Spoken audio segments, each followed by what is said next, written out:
Hi everybody, welcome back to the Film Fan Club and happy Throwback Thursday. Sam Carrico here, and we're kind of continuing with our lead-up journey to Fantastic Beasts: The Crimes of Grindelwald as we recap all the Harry Potter movies. Today we're talking about The Chamber of Secrets.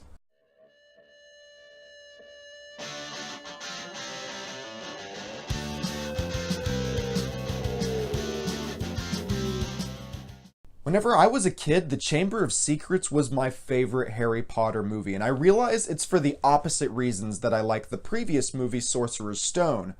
In the previous film, the MacGuffin of the year kind of plays a backseat plot to just letting Harry, Ron, and Hermione experience the world of Hogwarts for the first time, letting us as an audience, through Harry, kind of get swept up in this magical place. In the second film, I really like how they kind of take all that, it's still there, but they flip it. The MacGuffin plays a very pivotal role in pushing the plot forward. I like and as a kid, the whole concept of there's a monster under Hogwarts was really appealing to me.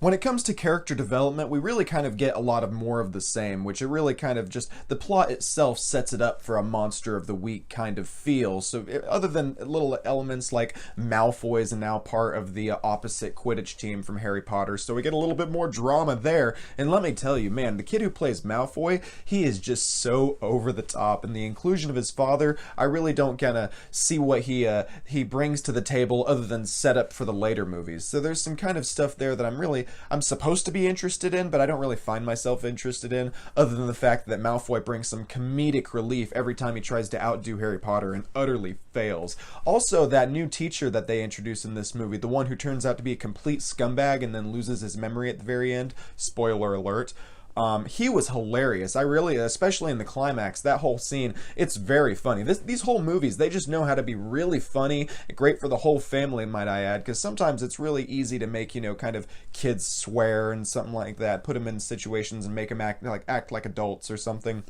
But the fact that they're able to get some great humorous situations out of these kids without really having to go too grotesque. I mean, they do go a little bit grotesque. And the gross stuff kind of does bother me. I'm not really into that, and it always bothered me as a kid.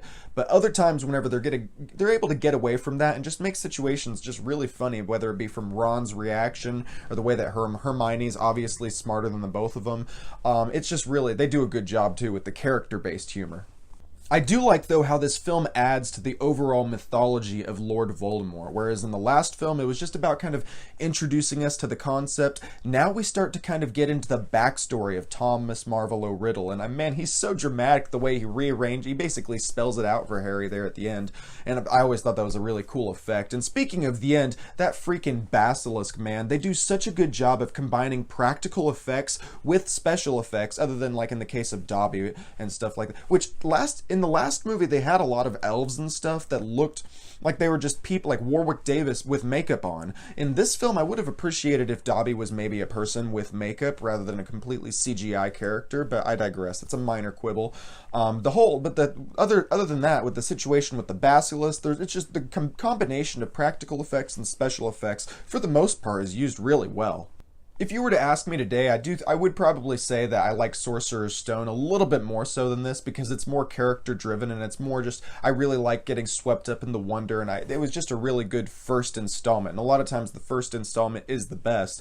But as a kid, I mean, this was my favorite, like I said, and it really does a great job in kind of keep maintaining a lot of that more of the same, adding to the mythology, but also giving you a great Monster of the Week storyline too, in a way that kind of just I mean, it's a little bit crazy just how special Harry Potter is. He's able to kill that giant snake, but I mean, that's part of the plot, whatever. I gotta suspend my disbelief. It's really good. I'd probably say just under Sorcerer's Stone for me now.